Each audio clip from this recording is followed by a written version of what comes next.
All righty, excellent. And I see my co-conspirator, Sarah Partrick, has joined us. Hey, Sarah, good morning. Good morning. Sarah's a real morning person for those of you who didn't know. And oh, by the way, so we're over here in the East Coast of the United States. I know this is we're international speakers now, Sarah. I know. So good morning, good evening, good afternoon, wherever you guys are. Welcome. I think, what is it, 10 a.m. for us? So I think it's like 3 something over there for most of the folks. So welcome. This is our talk. Oh, let me throw our talk up there. That would help. Our talk, which is called Learning with Microsoft Learn, accessing free exam crams, hands-on labs, and Azure Sandboxes. And what we hope for you guys to get out of this talk is a real appreciation for what Microsoft has invested in their website, which is Microsoft Learn. It's way more than documentation. So we're going to get into it. But before we do that, let me introduce myself. My name is Dave Partrick. And Sarah, you can see the screen okay, so we're broadcasting okay? That's good. Yep. It's always good news. Technical difficulties avoided for the moment. My name is Dave Partrick. I'm a Microsoft certified trainer, Microsoft certified solution developer, solution expert, whatever those letters stand for nowadays. I'm also a Microsoft MVP. I wore my MVP shirt today. I work for a company called Data Systems Analyst, DSA Inc. We're a DoD, Department of Defense contractor for the United States. So if there's anyone from the U.S. there and they're looking for a job, check out our website. We got lots of career openings. We'd love to have you. And you can tweet me at David E. Partrick on Twitter. We got a lot of information we want to throw at you. So if you have questions at the end, we'll put that back up there. And we'd love for you to tweet us your questions. We'd love to answer them. Sarah, tell us a little bit about yourself. Sure. Hi, everyone. My name is Sarah. I am a junior at the University of Maryland College Park, where I'm studying information science and operations management and business analytics. I'm a student ambassador for my InfoSci major. I just really love it. I love the mix of using my technical skills and then working with people. So love to represent my major. And I'm also a undergraduate teaching assistant for a couple Python courses. And I've done some cool internships. And the one that I have coming up is with Amazon Web Services this summer. That sounds exciting. So Amazon, wait a minute.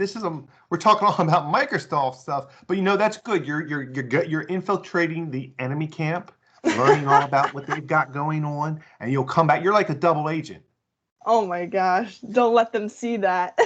I already learned something. We did a talk the other day, Teams Day on line 3, and Sarah said they asked her if she's going to be using Teams at Amazon, and you said no, you're going to be using, what was it called?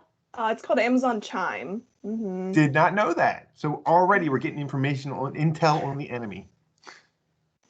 All right, so let's jump into this. Shout out. So Sarah and I run a few user groups, and we thought this one was appropriate to throw out there. It's called Mad SharePoint, and you might be thinking it's because SharePoint can be very, very frustrating at times, and you're right. But officially, it's Mid-Atlantic Developers SharePoint user group. We've been going on for years now. We started out face-to-face. With the pandemic, we've been shoved to fully online, fully virtual. We do all our meetings via Microsoft Teams. So anyone can attend from anywhere. You won't get the free pizza, but we're still giving away prizes. Sarah and I, I'll give a sneak peek. This is a spoiler alert. Sarah and I are actually starting a new blog podcast called, what's it called, Sarah? Partrick Perspective. The Partrick Perspective podcast.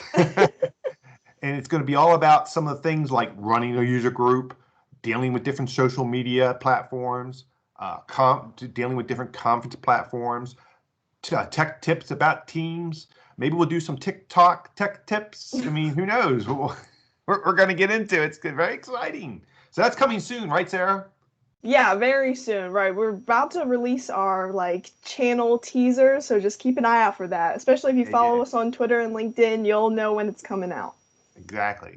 So, and then in the meantime, check out Mad SharePoint, sign up, come to our meetings, and I'm sure we'll announce it there too. All right. What's our agenda? Microsoft Learn, documentation, but so much more. There's Azure Quick Starts, and we're going to focus a lot on Azure in this one just because that's what a lot of people are excited about. But they have stuff for Teams. They have stuff for the Power Platform. They have stuff for .NET. I'm an old .NET developer from back in the day. So don't worry, there's something for everyone.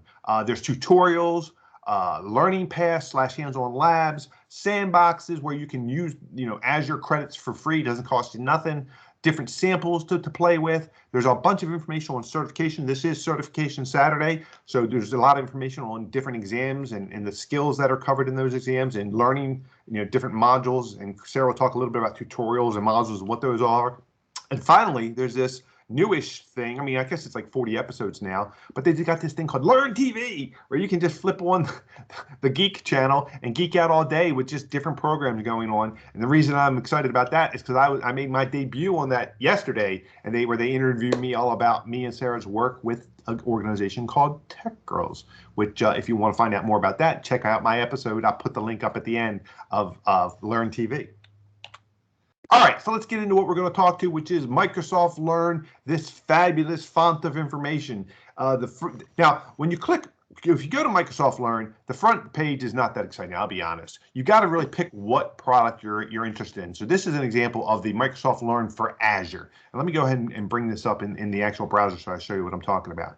So if you're focused on Azure, it's got all the different videos from previous conferences like Microsoft Ignite, which has been fabulous because it was free this year. Community, where you can actually ask questions of the user group community and get people to provide feedback. There's things like virtual training days where you can log in. And a hot tip, a lot of those virtual training days, which are live training, they'll have special offers like free certifications. And then they've got the different learning paths and the different modules, which we'll get into a bit later. If maybe Azure's not your cup of tea or you want to focus somewhere else, there are other focus areas. So there's things like Dynamics, GitHub, Microsoft 365, .NET, the Power Platform, Teams, all sorts of different areas to focus on. Just to show you, let's pick on Teams because me and Sarah, we like to do a lot of Teams stuff. So now everything has switched, even got a little different color scheme there. And there's information about the tech community for Teams, the videos and demos about Teams, how to get certified on Teams. So depending on what you're interested in, Microsoft Learn has something for everyone. It really is a great place to get started. But like I said, if you just go to the kind of the first Learn homepage, it's a little overwhelming. They kind of just throw all this stuff out there, and they do try to, if you've been on it a lot, I've been on it quite a bit, it starts to learn a bit about what I like and what I don't like, so it's making recommendations. So, like I was about to say Amazon, that's the enemy, I keep forgetting that. But it makes recommendations based on things I've done. But I do like to click on specific ones like Azure. I'm doing a lot with Azure lately, so it's nice to focus on Azure. With Azure, let me give you a quick, for those of you who may not be that familiar with Azure, since we're going to be talking a bit about Azure, what does Azure offer? It's Microsoft's cloud. It's got, infrastructure as a service, software as a service, platform as a service, different types of services, virtual machines, app services, SQL database in the cloud where you're not having to install it yourself. You're just running SQL, Linux virtual machines. So we don't discriminate here, Windows, Linux, or whatever. Functions. I love this one because we did a talk at the Project Management Institute, and someone asked me, they said, hey, does the cloud, it doesn't have any hardware, huh? No hardware in the cloud? I said, what?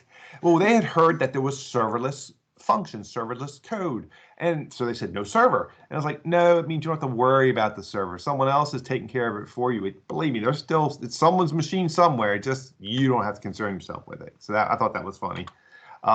The great thing about Azure is there's all these quick start templates. So if you need a virtual machine like a Windows Server 26 VM or Ubuntu server or web app or SQL Databases, whatever you need, there's a quick start tutorial that walks you through a little wizard so you can go and create that. You don't have to write a lot of code. You just type in, hey, I want a virtual machine. I want to have this many disks. I want it to have this much memory, and bam, it will go and provision that for you in a matter of minutes. So it's a really great, if you haven't played around with Azure, we're going to give you some resources that you can play around with Azure. So that'd be pretty cool. What are some other services? I mentioned some, kind of gave you the overview. This drills into it a little bit more. This slide's actually already out of date. There's way more stuff even when I took this picture, but you just get the idea. There's just so many different things and kind of the different areas that you can create. Again, one of the nice things, if I switch back here to the templates, is if I go ahead and create a web app or a virtual machine or whatever, the different pieces and parts that support that resource are automatically created by the template. So a virtual machine might require a DNS. It might require a network security group as well as a storage, account. All that, the template will create those 5 or 6 or 8 resources for me, and I don't have to worry about creating each individual one. You can create each individual one if you want that total control, but the templates make that really easy for us to get started. There's also a great dashboard. The Azure portal, when you start off, you kind of get there and it says, hey, here's everything you want to work with. But then you can create dashboards to kind of say, okay, these are the resources for this project. These are the resources for that project. So if I've got, if I'm working on something for my DoD contractor, I might make a DoD dashboard. If I'm working for something internal, I might make an internal dashboard. I may have one for HR, and I can just pin resources to each dashboard, and then I can switch. You can see over here, you can have, I can actually share dashboards with other colleagues like Sarah, or I can create a private dashboard that no one else can see. I can create multiple dashboards. I mentioned one for HR, one for my customers. It's a really cool way of organizing all the resources that you can have in Azure. So how do we get started on this? Well, there's a couple of options. There's a couple different free trials that you can use.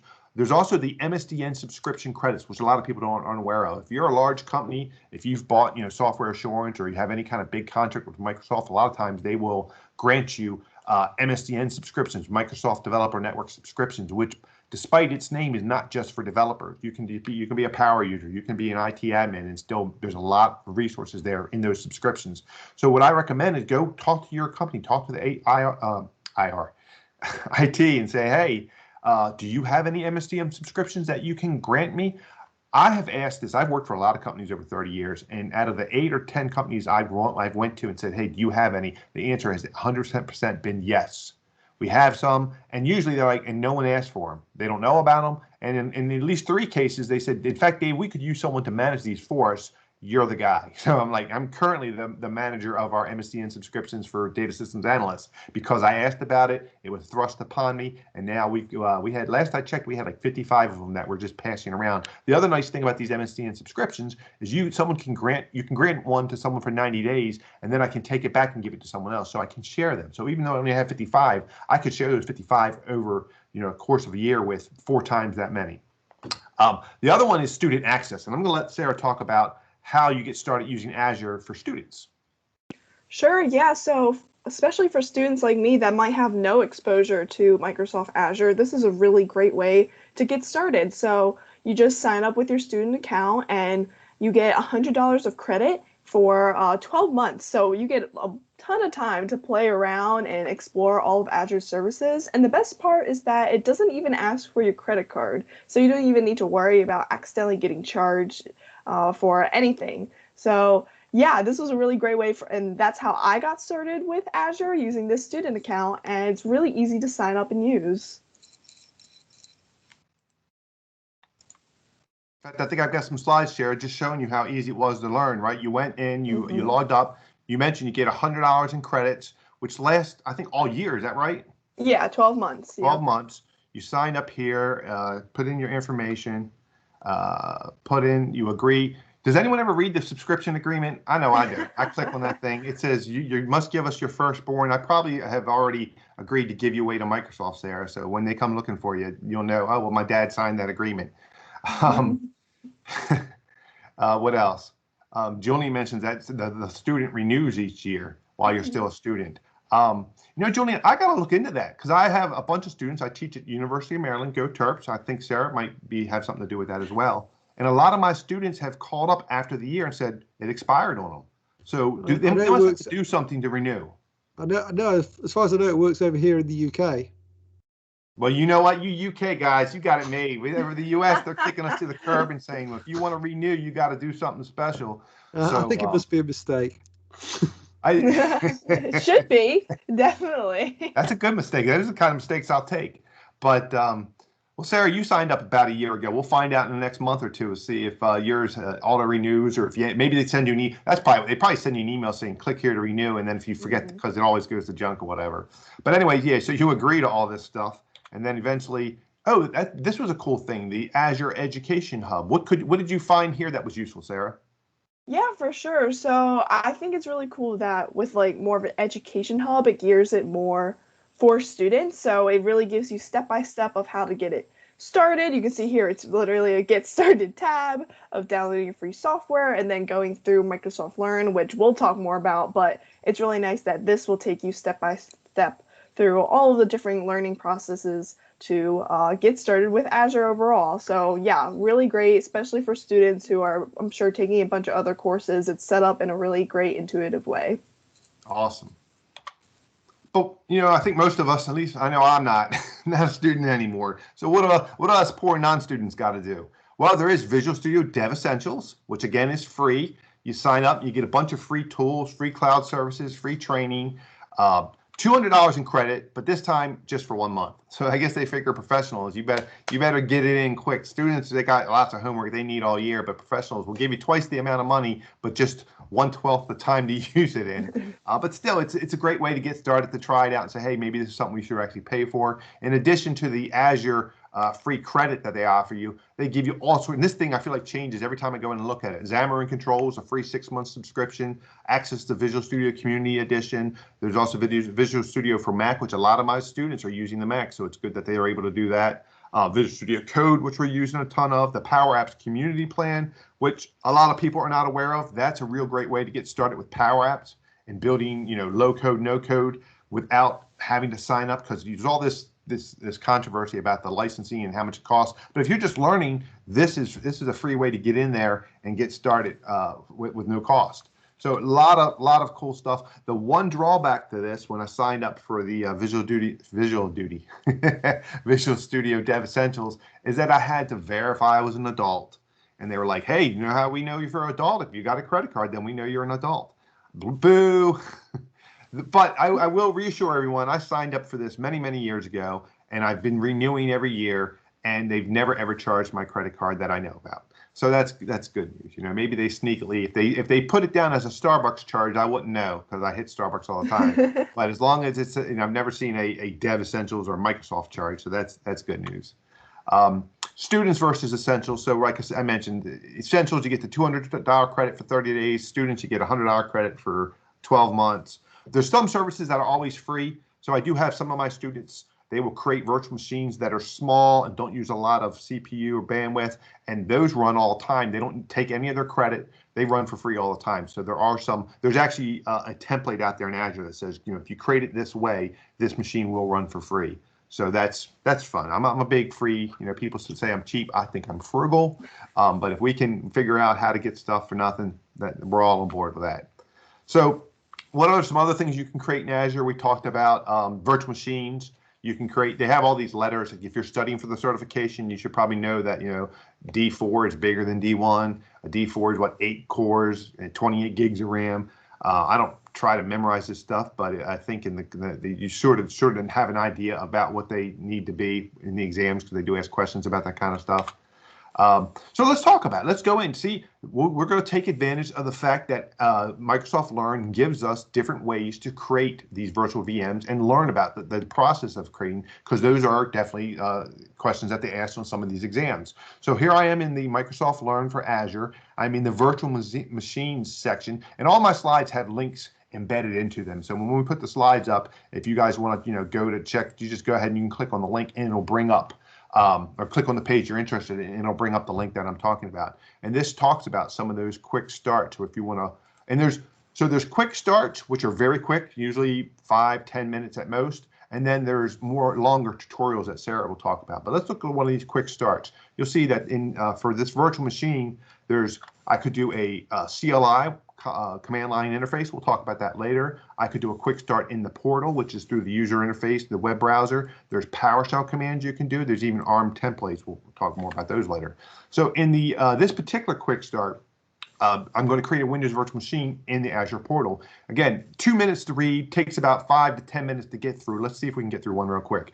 It says, hey, if you haven't created an Azure subscription, go ahead and create one using one of those free trials that we just talked about. I've already got one, so I'm going to go ahead and just log into the portal. And I'll use one of my accounts here. Let's do this one, I guess. And then now I've got my this is the Azure portal, and I can follow along in the quick start to go ahead and create that VM, right? And it talks a little bit about, I'm in tutorial. Let me go back to my quick start. There's my quick start portal. So here's my steps, right? Type virtual machines in the search. So I'll go in here and type virtual machines. What's my next step? My next step says,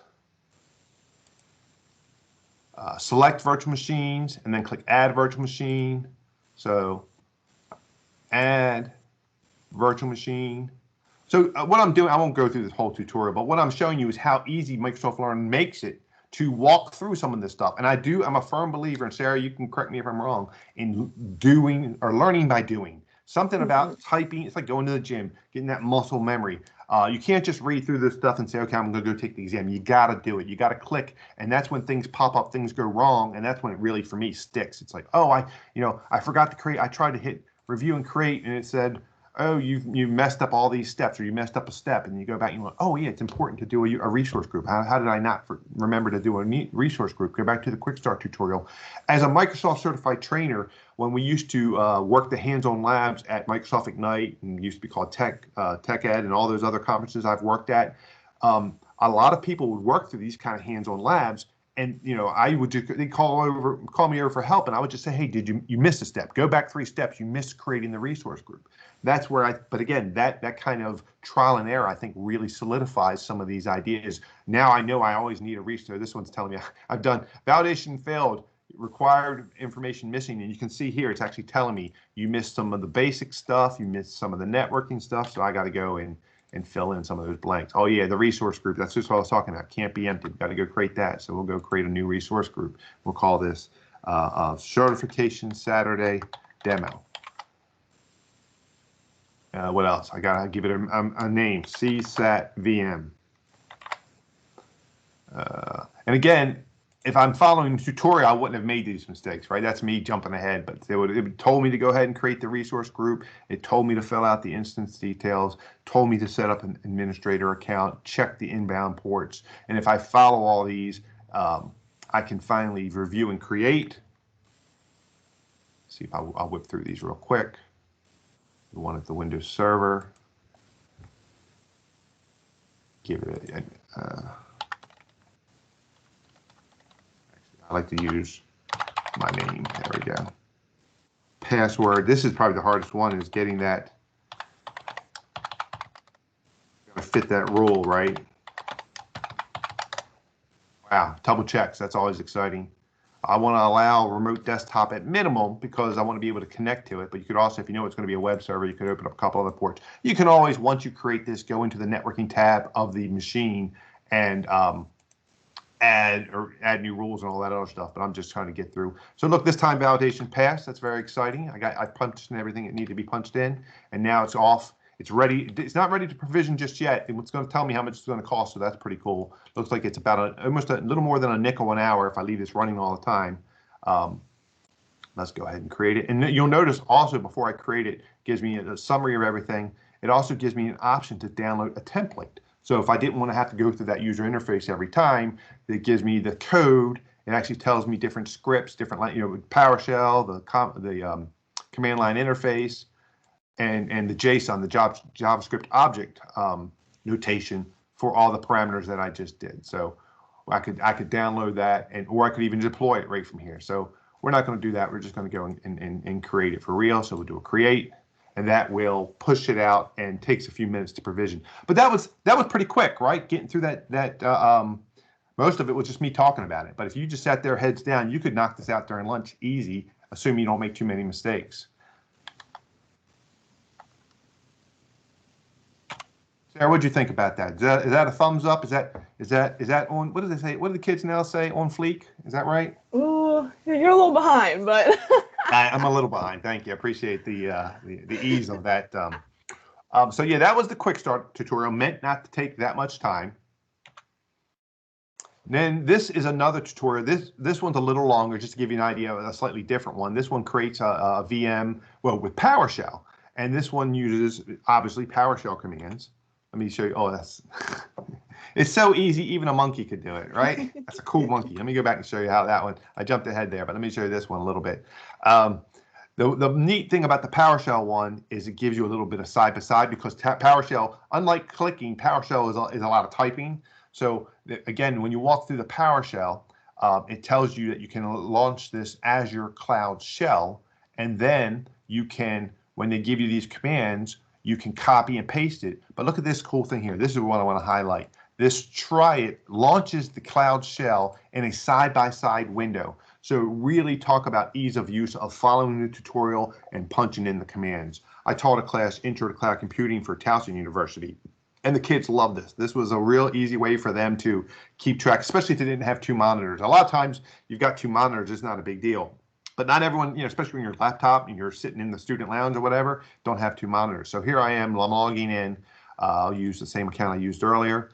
And now in this Azure Cloud Shell, I'm able to execute PowerShell commands in my Azure tenant. So what's another sort of benefit that you don't realize is that I'm doing this all in my browser. So even if I don't have administration privileges on this machine, maybe it's a student machine that is locked down. Maybe it's if I'm at work, one of my DoD machines that I don't have admin privileges to, I can still use this cloud-based PowerShell to play around during lunch and learn things. So it's a really cool feature that you don't quite realize at the time. But look at this. So now I'm in my Azure Cloud Shell. I'm going to go ahead and copy that code. So they got me creating a new resource group. So earlier we did new resource group through the GUI, through the graphical user interface. Now I'm going to do it using PowerShell. So let's go paste.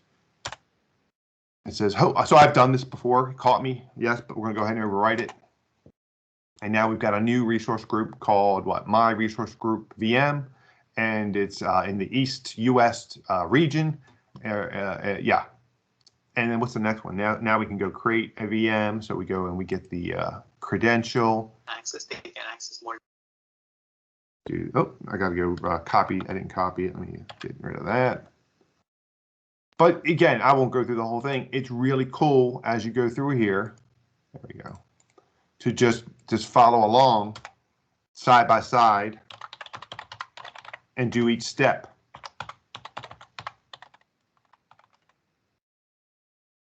Down here, get this one.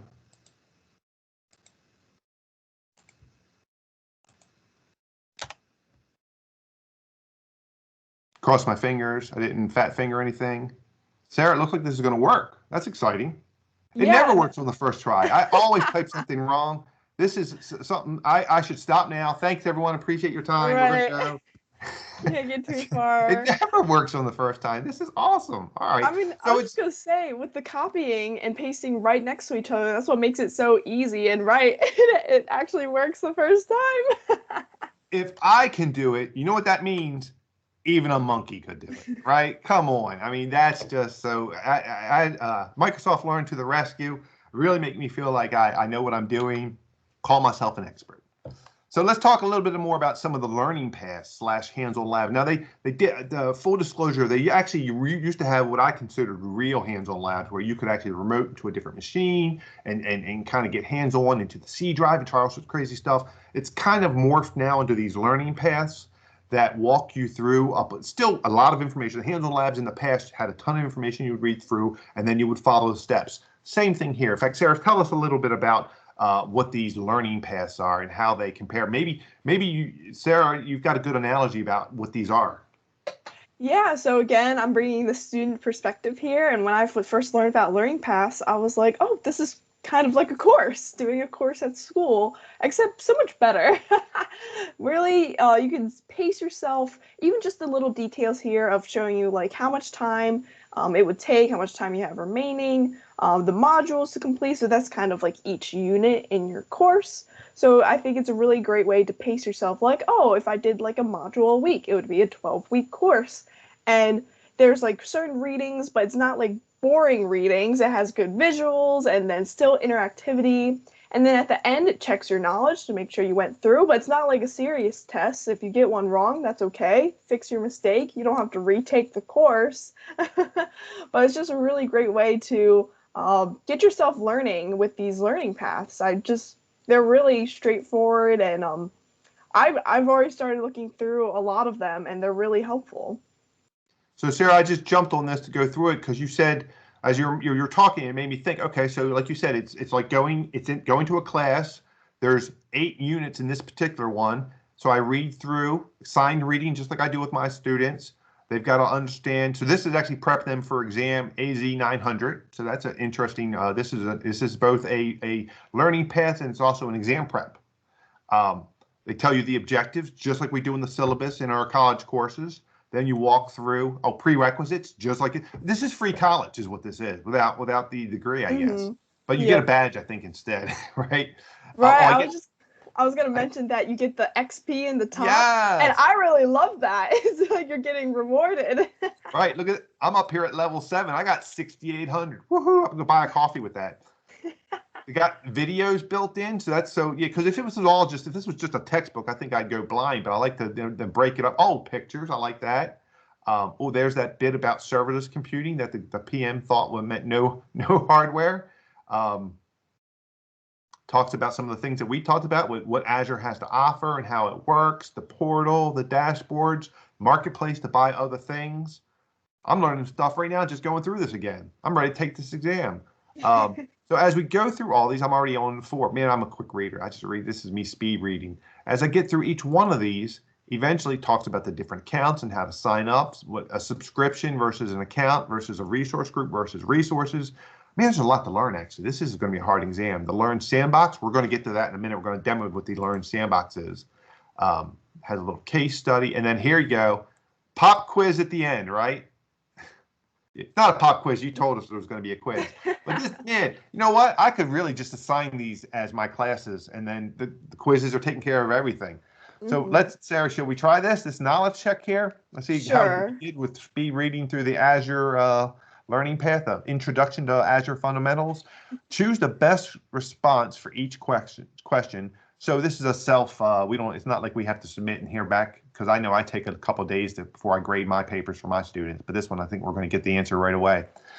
Which of the following statements is not true? Oh, it's always one of these nots. I hate these nots. Those are tough ones. Yeah. So all of these are true except one. So the first one, infrastructure as a service, platform as a service, software as a service are examples of cloud computing service models. I'll take that one. I think that's true. So I check it. Okay. Cloud computing resources are usually limited to specific geographic regions. Is that true? About that one. We think that's false. All right, that's our candidate for false. Cloud computing typically decreases. I think that's true. Yeah. And 3 cloud computing are public, private, and hybrid. Oh, that's absolutely definitely true. So it has to be the second one. So we think that's the second one. Oh, now some true. I like the true or falses. They're pretty easy. It's either 50-50. You need to purchase an Azure account before you can use any. Of course, we just talked about doing it for free. So that's that was an easy one. And finally, true or false, in an infrastructure and as a service environment, the cloud tenant is responsible for routine hardware maintenance. Wait a minute. What does that mean? Who's the tenant? Is that me or is that them? That's us. me, right? That's us. When we sign up, we're the tenant, right? Because the tenant is someone who lives there. Right. But the department manager, that's right. So, and we don't care about the hardware. I don't see it. I don't know where it is. Okay, so that means I'm confused with the true and false again. So so they're saying false. I'm responsible. That's false. Let's check. All right, we'll find out. Fingers crossed. Yeah. Hey. 400 points. Oh, yeah. Oh, man. That is sweet. Look at that. 760. It went up. We're doing good. We got the summary complete. That's it. Again, thanks, everyone. Appreciate it. We'll walk out. That's it. I couldn't ask for anything more on that. All right. So that's one of the modules in the learning path. So that's interesting. So we went through one module that had different units. We went through 8 units of one module, and this learning path has 12 modules. So it's a good almost 8 hours of learning for free, Right. What about, I mentioned those sandboxes. So some of the modules will actually have what's called the Azure Sandbox. And when you encounter one of those, I love them because it's, again, like free money, right? So we talked about signing up for the trial. You get so many credits. What happens when those credits expire? They shut down whatever resources you have running gets shut down. In fact, if I look at my portal, I bet you I've got some that have shut down. Let's take a quick peek at my portal, because I always end up using too much. I've got all these credits, and typically when I leave my machines running, I should shut them down at night, but I just forget and I leave them running. And every now and then I'll get an email saying the credit that you had. Let's look at my subscriptions.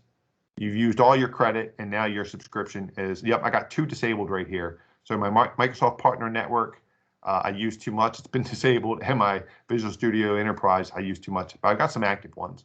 But what happens is when they get disabled is all your resources are they're not deleted, but that you can't run them. You can't access them. So if I were to try to come in here and look at one of my resources, my virtual machines, whatever it is, and try to connect or start or anything like that, it's going to be like, no, you can't do that. So let's see that I've got Active Directory primary domain controller here. Let's go ahead and start that sucker up, and it's going to say failed. You owe us money. It does say if I really wanted this one, I could remove the cap. When you sign up for one of those, MSDN credits or with the trials, it always, hey, you want to give me a credit card and start paying? No, we don't want to do that. But every month this will reset, and then I'll be able to use these resources again. So it doesn't delete them. But the sandbox is nice because when you have a unit that has a sandbox, it creates its own little other account in Azure that you can utilize and doesn't take away from your credits, or if you're paying, doesn't take any money. So let's go ahead and say, yep, Microsoft Learn says, hey, if we're going to go create stuff in your account, you got to give us permission. Like they really need my permission. They can do it. This is just, okay, yes, I do. I accept. Again, I don't read any of this. I'm sure it says something about giving away Sarah as my, firstborn or secondborn. So I've agreed to their terms. And now it's activating an extra account in my Azure portal. It takes a minute or two, but what it's going to do is, depending on the exercise I'm working on, it might give me an hour, it might give me 4 hours, but it gives me access to resources in Azure that I don't have to pay for and don't count against my credits. The plus side is then I can go in there and do everything I need to do to complete the exercise. The downside is after time runs out, after an hour, after 4 hours, everything goes away. So anything I do is not going to be saved. So just be aware that I have had students do one of these as part of their homework, and then the next day they say, hey, I left it in, I didn't turn it in, but it's in there. I'm like, you got to do it again. So, it doesn't get saved. Oh, and Julian has a good tip. If for some reason this should fail to start, and I've run into that too, Julian, that's a good point. Just hit F5, just refresh, because it's starting. It sends an XML web service or some sort of a REST call, whatever. It's running in the background. Sometimes the browser miscommunicates, and yes, there is a limit of we're actually going to get to that. It says right there, I've got 10. I can do 10 up to 10 today. So if I do a different exercise, it'll actually tell me, hey. You're starting another exercise, you've already got one activated. If you start the new exercise, that's going to count as your number 2. So you really want to, easy to run out. You got to be careful. Make sure you use, this one's only an hour. The one we did earlier was 4 hours. But if you're really hitting this heavy, you could easily use all 10, especially if you leave this one and start another one. It's not like you can pause one and then start another one. So yeah, we've started this one for 58 minutes, and now as we go in there, so what you'll notice if I go into my portal, let's go back to my portal for a second.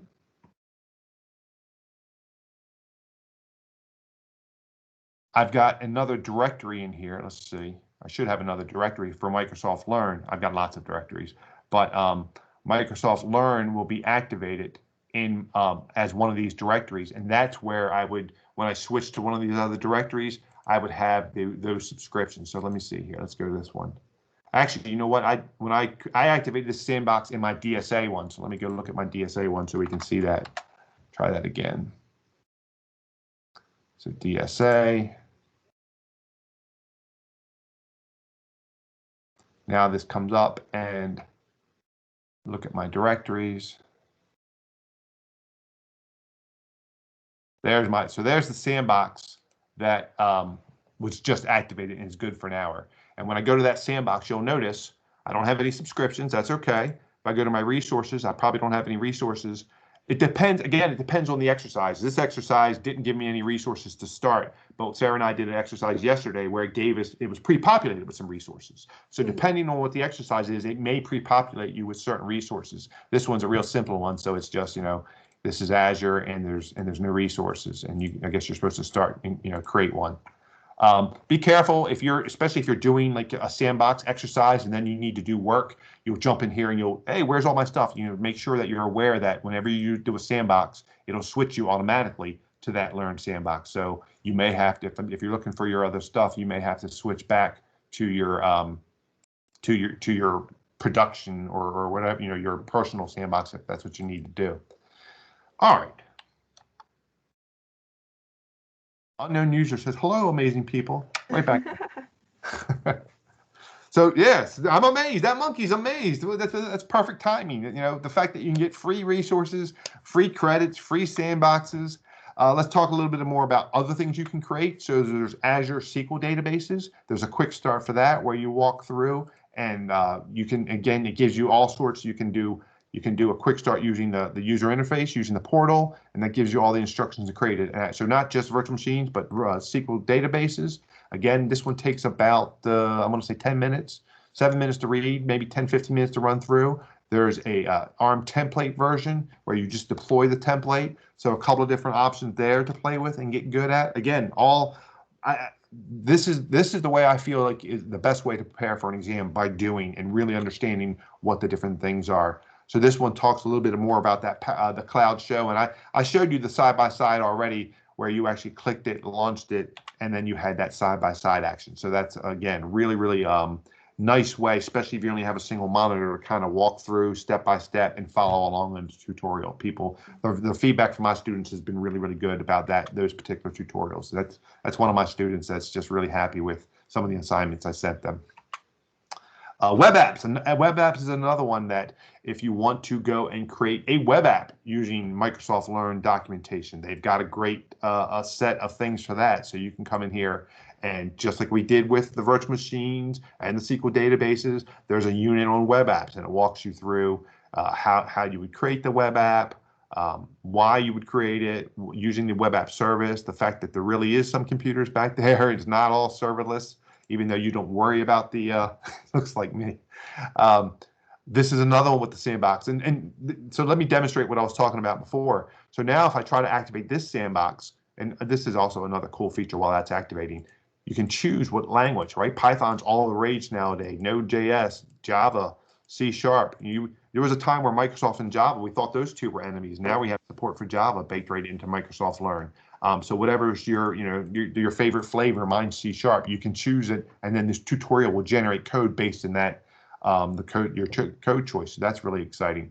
Sarah, you're a Python person, right? Yes, I would choose Python. Perspective Python podcast. So yeah, so look at this. So now it says, hey, I've got 2 sandboxes. This one's running. This one's going to go for 4 hours. So different ones. So someone says I've got more experience than there are old. Is that you, Sarah? Did you write that? Oh my gosh. Am I unknown user? that would be, I could see you doing that. So just, as I mentioned, so going through here, again, creating this web app, all the instructions that we need. This one looks like it's doing it through the portal, and it would, this one's a bit longer, so we won't run through it. But as you can see, I like to check your work too. The check your work actually looks and says, it looks out at the sandbox to see if you created the things you're supposed to create. So if I go back and click that, since I didn't do it, it's going to holler at me that I haven't done the steps yet, right? So I say, hey, have I done it? No, you better go back and try. You missed some steps. So because you're using a sandbox, Microsoft Learn's smart enough to go and check to see what you've created. And if it doesn't match what you're supposed to create, it lets you know. So just like a teacher hovering over your shoulder saying, that ain't right, that ain't right, that ain't right. Microsoft Learn has that capability as well. All right. Certifications. So there's just a ton. We already went over one of those learning paths that was focused on the AZ 900 exam. There's tons more. Sarah, did you see any in here that are your favorites? Absolutely. So right smack dab in the middle, data scientist. So I'm on a data science track for my major. So that's definitely one that I've checked out since it's something that I'm actually studying in school. So I can see what it would like to focus on here for those certifications. And yeah, I see you're clicking through there with some good stuff for that. There's also a solutions architect one that was interesting to me since that will be my role for my next internship. But there's a bunch of good stuff that I am currently exploring, and I found really great resources here for the certifications. Yeah, it's interesting. So for a certification, it's a lot of times it's more than one learning path. It looks like you've got to go through the whole Azure fundamentals first, and then you specialize either data science or solution architect or something like that. Again, this is feeling a lot like a college course or a college degree where you have to take multiple classes before you finally have enough for a certain Tip for certification: don't have more than one screens. So yeah, you mean when taking the exam? I think that's what they're referring to. There's a lot. If you, not that we're have a slide on this, but when you actually take the exam, there's a lot. Especially if you take one of the exams where you're doing it at your own either office or home. There's a little bit of rigor around. Don't have windows open. Don't face this. Don't face that. You can't talk during the exams. I don't know if anyone mentioned that, but I have a habit of reading questions, and during one of the exams I said something, and they said, "This is your warning. Speak up again, and you're in trouble." And I'm like, or literally took the rest of the exam with my hand over my mouth. So watch out for that. So yeah, a lot of different certification material in Microsoft Learn. We talked about the AZ 900, the Azure Fundamentals. They give you the skills summary. They give you the different learning paths that you might want to take. One thing to be aware of is that every now and then Microsoft will sneak an opportunity to get a free certification exam out in the Microsoft Learn documentation. So during Ignite, so pretty much any of the last few conferences they had, if you attended the conference, there was an opportunity to go in and obtain a free certification exam. I think originally, Sarah, you and I attended Microsoft Ignite Roadshow DC. Remember that? Back when we could go to live conferences before the pandemic? Yep, one of the last ones. Right. And just by attending that one, we got a free certification exam. The last one, you had to sign up and attend, but you also had to complete a skills challenge. So these are going on all the time, but they don't really do a great job of advertising them. So you have to kind of be on the lookout. I'm always checking Twitter and things like that. There's one going on now that I just found out from the previous session, the Power Platform App Maker. Apparently, if you complete this challenge, you'll get an exam discount. So that's exciting news. And then there's this one. I'm sorry for the non-US folks. This is US only, but this is going on now. This is the Microsoft Cloud Skills Challenge. So if you're US based, you can get a free exam. And again, I've got all the links in here. So all you have to do is click on this, and it'll bring up those different exam challenges and what you have to do to sign up, and what's all required to complete that. Usually it's 30 days, and you go through a couple learning paths, and then you complete the challenge. Finally, Learn TV. What is? Yeah, I know, US only. Sorry. Learn TV is this newish thing where it's just running all day long. And look at that! I made my debut yesterday. They came out and they interviewed me, and they were. I think I'm wearing the same shirt. They asked me all about our work with Tech Girls, and if we bring that up, I'm on reruns now, so I can't wait for that rerun money. There it is. There's Learn TV, and you could just sit there and watch it all day long. But yeah, they promised that I'll be rerunning multiple times per day. So you can see they have different TV shows. So there's, one dedicated to Ignite, one for Teams. The one I was on was called Hello World. So, check your different channels to see who's on when. And you can actually on a lot of them, you can actually ask questions live and get those questions answered. So it's pretty cool. And someone was saying that every region does it in all quarters of the year. Well, the thing with those certification challenges is that I feel like they come out all the time. You just got to, depending on your region, you just got to kind of keep, follow certain people. Follow Microsoft Learn and watch for those updates. Last thing I want to leave you guys with is that if you're interested in playing with Office 365, here's an opportunity to get it for free. Join the Microsoft 365 Developer Program. This has been around for a while. Sarah and I do work with Tech Girls, a nonprofit organization, and we've been using our Tech Girls tenant that we signed up like 5 or 6 years ago. And every 90 days, it says here, it's a 90-day renewable subscription, but we don't do anything to renew it, except we do one thing: we use it. As long as we're using the tenant, now it's not production, it's just for learning and playing.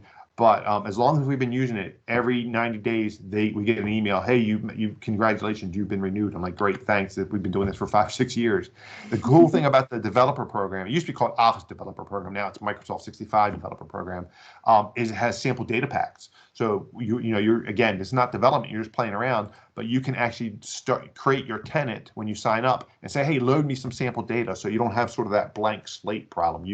It'll actually have fake users and fake documents. instance, a fake intranet, and all that stuff. So you can actually you can try different things. You don't have to create stuff from scratch. So I really recommend, signing up for this and trying it out. It's great for when you're practicing for an exam. Hey, how does this work? You read something and you say, what's going on? Well, you come in here, you join, and then you can try it out. You can actually, let me see if I can show you ours. So we have a couple. We have one called Mad SharePoint for our user group. And in the Mad SharePoint one, we can do all sorts of cool stuff like, we test out different web parts on SharePoint to see if they're going to work online versus on premises. We'll do things like deploy different solutions to see if it's going to break something. Just things that I couldn't maybe do at work. So here, this is the old chart web part for any of my SharePoint friends. This is a SharePoint 2010 error artifact, and someone said, well, that doesn't work online. And I said, challenge accepted, and I'm using this Office 365 developer tenant to go in there and deploy the chart web part just to prove that it still works online. So that was a cool thing. And if that was a test question, I'd get it right, because I know it still does work online. So with that, we're going to wrap up. Let us know if you have any questions. We got a couple of minutes. We can take a couple of questions here. But if you think of questions after the fact, there's our Twitter handles. There's @SarahEPatrick and @DavidEPatrick. We'd love to hear from folks, find out what's going on. Thanks, unknown user. Sarah, any last minute thoughts? No, it's just these are really great resources, and all of it is really free. So definitely go check them out. And if you have any questions for us, like you said, feel free to hit us up on Twitter or LinkedIn. Thanks so much for coming today. Yes, thanks, everyone. We appreciate you taking the time out and listening to us.